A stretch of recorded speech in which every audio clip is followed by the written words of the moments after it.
ये जो हमारा सेशन है वो है the ant and the Dove. ये एक इंग्लिश स्टोरी है, मोरल स्टोरी है, और मैं आपको हिंदी में इसको एक्सप्लेन करके बताता हूँ। और जो आपको डिफ़िकल्ट वर्ड लगेगा उसे आप नोट डाउन कर लीजिएगा, ताकि अगली बार से जब ऐसा वर्ड आपके सामने में मिले तो आप उसे आसानी से समझ सकें। The ant and the Dove. देखिए, एंट चींटी को कहते हैं, डव मतलब होता है कबूतर, और उजला कबूतर, उजले जो कबूतर होते हैं उनके लिए डव शब्द का यूज किया जाता है। चलिए आगे समझते हैं। One hot day an ant was searching for some water. एक गर्म दिन था, उसमें एक चींटी जो है पानी ढूंढ रही थी। देखिए यहाँ पे वाज सर्चिंग, यहाँ वाज के साथ V4 का यूज हुआ है, तो रहा था, रही थी। मैंने टेंस पढ़ाया भी है आपको, तो वहाँ पर आप समझ सकते थे कि प्रेजेंट कंटिन्यूअस टेंस का जो स्ट्रक्चर है वो यहाँ पे यूज किया गया है। तो one hot day an ant was searching for some water. एक गर्म दिन में एक चींटी पानी ढूंढ रही थी। After walking around for some time she came to a spring. मतलब after walking around for some time, कुछ देर इधर उधर टहलने के बाद she came to a spring, उसे एक झरना, वो एक झरना के पास आई। To reach the spring she had to climb up a blade of grass.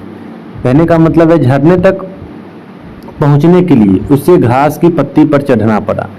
देखिए, ब्लेड ऑफ ग्रास का मतलब होता है घास की पत्ती, और क्लाइंब अप मतलब होता है चढ़ना। तो टू रीच द स्प्रिंग मतलब झरने तक पहुंचने के लिए उसे घास की पत्ती पर चढ़ना पड़ा। While making her way up, she slipped and fell into the water. ऊपर चढ़ते समय while making her way up, way up यहाँ पर एक फ्रेज है, मैं आपको लास्ट में आपको सारा वर्ड मीनिंग नहीं करवाऊंगा। फिर आप स्टोरी समझिए और सेंटेंस के स्ट्रक्चर बनावट को देखिए। while making her way up मतलब ऊपर चढ़ते समय सी स्लिप्ड, वह फिसल गई, and fail into the water, कहाँ गिर गई, पानी में गिर गई। उसके बाद है she could have ड्रॉन्ड if A Dove up A near by tree had not seen हर। इसका क्या मतलब है ये देखिए, सी कुड हैव ड्रॉन्ड, वह डूब सकती थी, इफ यदि पास के पेड़ पर बैठे एक कबूतर ने उसे देखा ना होता। सी कुड हैव ड्रॉन्ड, वह डूब सकती थी, इफ ए डव मतलब वो कबूतर, up near by tree had not seen हर, जो कि पेड़ के नजदीक में बैठी थी कबूतर, वो उसको नहीं देखती। कौन डूब सकती थी, चींटी डूब सकती थी। उसके बाद देखिए, seeing that the ant was in trouble the dove quickly plucked a leaf and dropped into the water near the struggling ant. मतलब seeing that the ant was in trouble मतलब वो जो कबूतर थी वो देखी the ant was in trouble मतलब वो चींटी क्या थी, ट्रबल, परेशानी में थी। The dove quickly plucked a leaf मतलब उस कबूतर ने जल्द से एक पेड़ की पत्ती को तोड़ा, लीफ मतलब होता है पत्ता को तोड़ा, and drop into the water, उसे पानी में गिरा दिया। The water near the struggling ant, जहां पानी में चींटी संघर्ष कर रही थी। She was safe at sorry. उसके बाद है the ant move towards the leaf and climb up onto it. इसका मतलब हुआ कि चींटी उस पत्ते की ओर बढ़ी और उस पर चढ़ गई।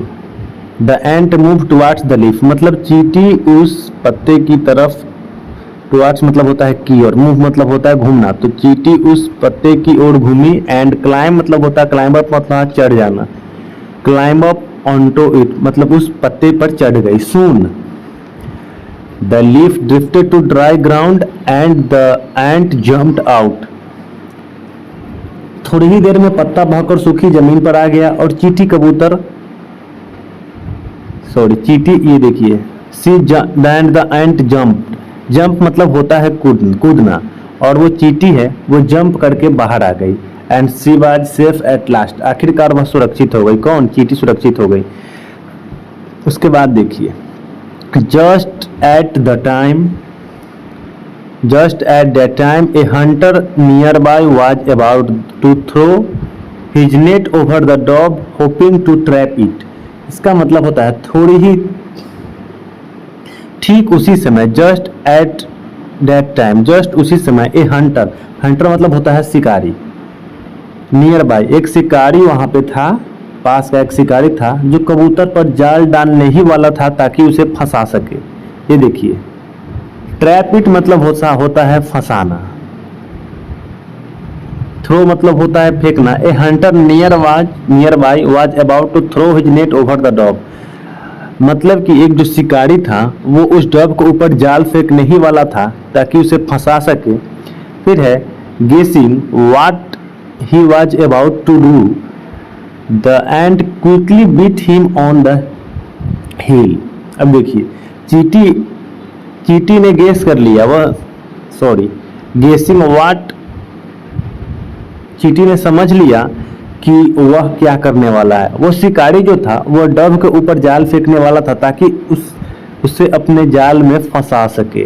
तो ये सब देखकर चीटी समझ गई कि ये इस कबूतर को जाल में फंसाने वाला है। तो उस चीटी ने क्या किया, उस चीटी ने उसके जल्दी उसके एड़ी में काट लिया, उसके पैर में काट लिया। ये देखिए, quickly bit him on the heel, heel मतलब होता है एड़ी। तो उस चीटी ने उसके एड़ी में काट लिया। फीलिंग द पेन, उस दर्द को महसूस करके, the hunter dropped his net, शिकारी ने अपना जाल गिरा दिया। The dog was quickly to fly away safety, कबूतर तुरंत उड़कर सुरक्षित महसूस कर लिया। उसके बाद है on good turn begets another, एक अच्छा काम दूसरा अच्छा काम लाता है। तो ये एक मोरल स्टोरी थी जिसमें एक चींटी की जान सबसे पहले कबूतर ने बचाई, तो उस कबूतर की भी जान उस चींटी ने बचाई उस शिकारी की मदद, शिकारी के पैर में काट कर। तो एक मोरल स्टोरी है जिसका मैंने आपको यहाँ पे मतलब समझाया है।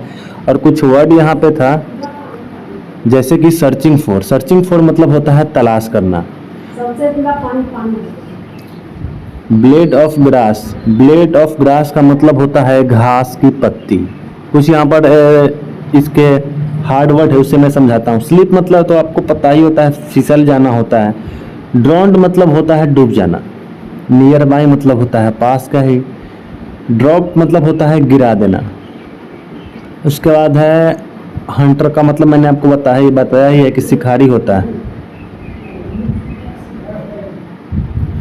तो चलिए, और आपको यदि कोई सेंटेंस समझने में दिक्कत हो गई हो कि कोई sentence past participle present participle यहाँ यूज किया गया है, इन्फिनिटी के साथ वर्ब का फर्स्ट फॉर्म इसमें यूज किया गया है, कुछ ऐसा सेंटेंस जो आपको समझने में परेशानी हो रही हो तो आप मुझे कमेंट कर सकते हैं। और वैसे टेलीग्राम पर मेरा चैनल है, वहाँ से आप जाइए, जुड़ जाइए, वहाँ पे बाकी जो प्रॉब्लम होगा आप मुझे कमेंट कर सकते हैं। तो फिर मिलते हैं नेक्स्ट डे कोई नए स्टोरी के साथ।